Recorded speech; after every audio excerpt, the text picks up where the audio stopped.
Wir sind hier am Stand von Nelly Cootalot mit dem Chefentwickler Alasdair und wir fragen ihn jetzt mal, was es mit dem Spiel so auf sich hat. Hi Alasdair, good to meet you. I'm so pleased you're speaking in English now. I was really panicking there. It's very good to meet you. I was kind of considering doing it in German, but I thought we just use subtitles this time. That would be... Oh, so we're going to subtitle...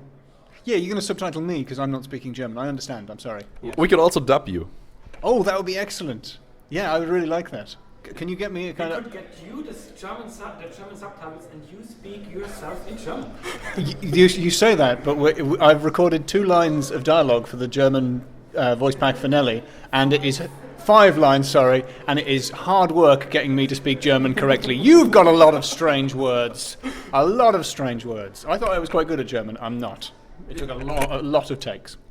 I agree, with a very interesting word. So, for example, yesterday, actually, I was looking up the word Rindfleischetikettierungsüberwachungsaufgabenübertragungsgesetz. And I was trying to copy and paste it somewhere, and it didn't work. Because you exceeded the memory for the clipboard on the computer because the word is too ridiculously long. Apparently I broke it, yeah. You broke it. German has broken computers. Well done. Thank you very much. So, actually, talking about the game, so please tell us about Nelly Cootalot. Well, Nelly Cootalot is a point-and-click adventure game with a nautical theme in which you play the role of Nelly Cootalot, who is a pirate charged with rescuing adorable and cute birds by the dead pirate William Bloodbeard. There was a pause there where I briefly forgot his name.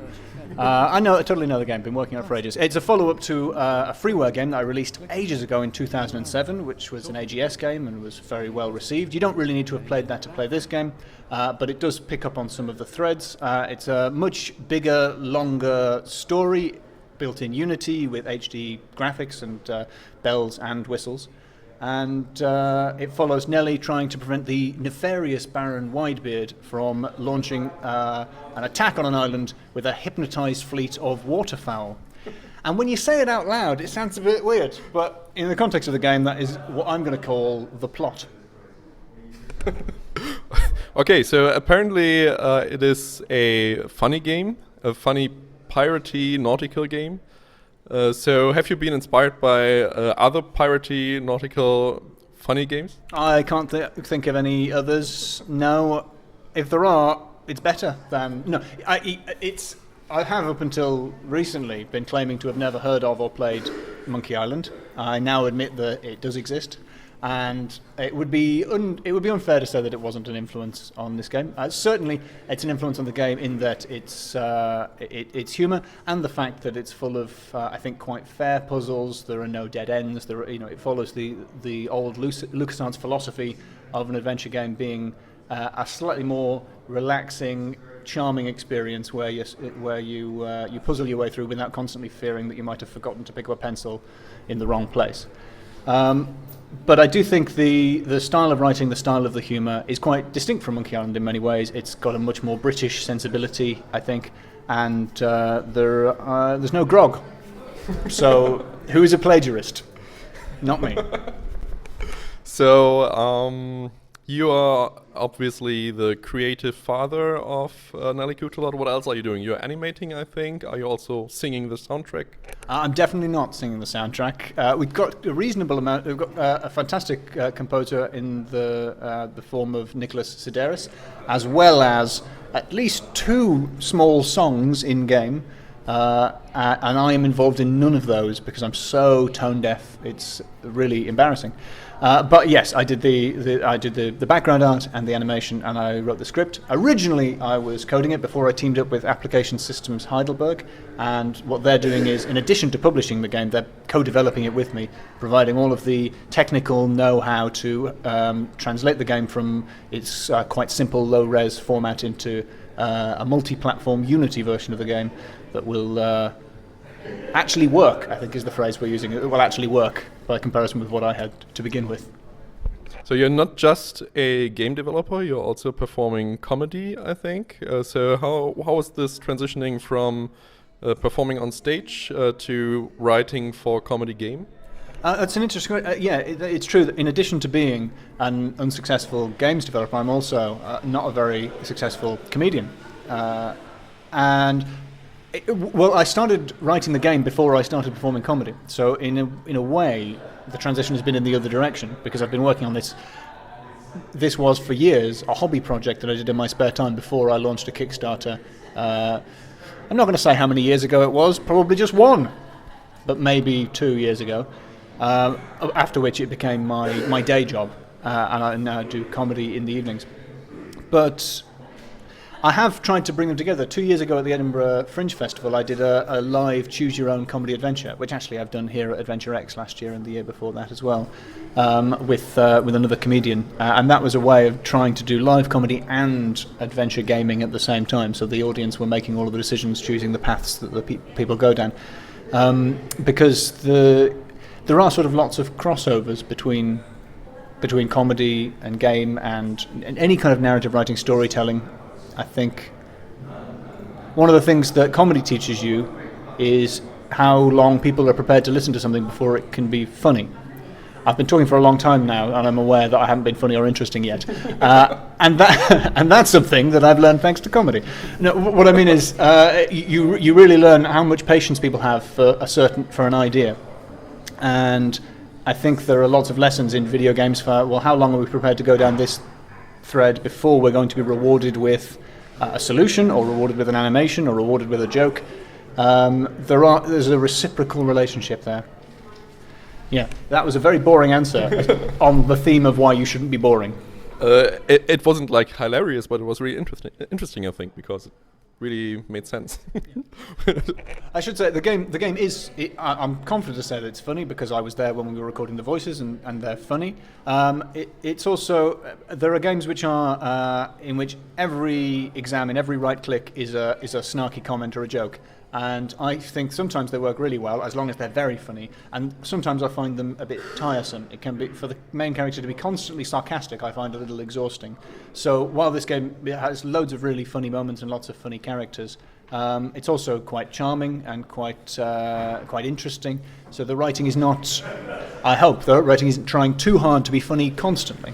So there is hopefully a good balance. So you've been on Kickstarter with the game. How's your experience with that? Kickstarter was actually a fantastic experience because I hadn't expected to get the support of the Kickstarter community in the way that I did. So we made our money. We made a little bit more than the money we were trying to raise. Although now that we're working with application systems, the Kickstarter budget is now a small corner of the overall budget of the game, which now that other people than me are working on it is much larger. But yeah, having we've got about just over 1,000 backers, having 1,000 people who were telling other people about the game, bringing other people on board, and are there in the updates, ready to answer questions and tell me, well, do you think this font is readable? Things like that, and to offer feedback in a sort of back and forth in a kind of creative way, and also to offer sort of testing feedback, has been amazingly fantastic. I didn't expect to sort of have cheerleaders voluntarily throw themselves at the project and say, oh, we'll try and help, and that's what's happened, and so it's been really, really nice. I was about to ask you about the platforms that the game will come out, but actually looking right next to you, it says PC, Mac, Linux, mobile, console. So lots of platforms. Yeah, that's one of the advantages of Unity. Our focus right now is on PC, Mac, and Linux. Consoles and tablets are a possibility thanks to Unity, but they're not. Our focus at the moment is to make something which is really solidly playable in a traditional point-and-click context. But we've tried to future-proof the little engine we've created within Unity to make it possible to give us the option to expand in the future. I hope it's clear that I have no idea what I'm talking about there. I don't understand any of that. I'm repeating things that I think I've heard the programmers say. I don't know. For all I know, it's just drawn on paper. Don't believe everything that programmers say. No, I won't. Liars, the lot of them. I think you're already near completion of the game, or is it already completed? When will it be released? The game will be released in February 2016. We've announced several pseudo-release dates up until this point. The game is virtually complete now. I think 2/3 of the game are are bug-free enough that you could play through them probably without noticing anything major, and the remaining third needs a bit of work, needs some tightening up and needs some polish and a bit more feedback from the beta testers. But on the whole, it's substantially complete, and what we're doing now is just trying to focus on the player's experience, really, so make sure that with these resources, it's the most enjoyable it can be, so that we don't lead people down the wrong path unnecessarily, so that we make it as a streamlined and enjoyable playing experience it can be. Cool. I think that was all the questions that I wanted to ask. So we can expect, I guess, a fully voiced German version, as you already said you did German voices for the game? Yes, it's fully voiced, but I hasten to add, only 5 lines by me. The rest of them are by a really excellent team of German actors, and there'll be more information about that when we start launching the game, and the British voice cast as well. Yes, so it has a British voice cast, it has a German voice cast, and it will have text-only translations for French, Spanish, and Italian. Sounds very good. Good luck with the game. We're looking forward to it. It's not long anymore, so soon we can play the finished version. Yeah, I'm looking forward to it as well. I can't wait. Thanks a lot and have a great AdventureX. Thank you. You too.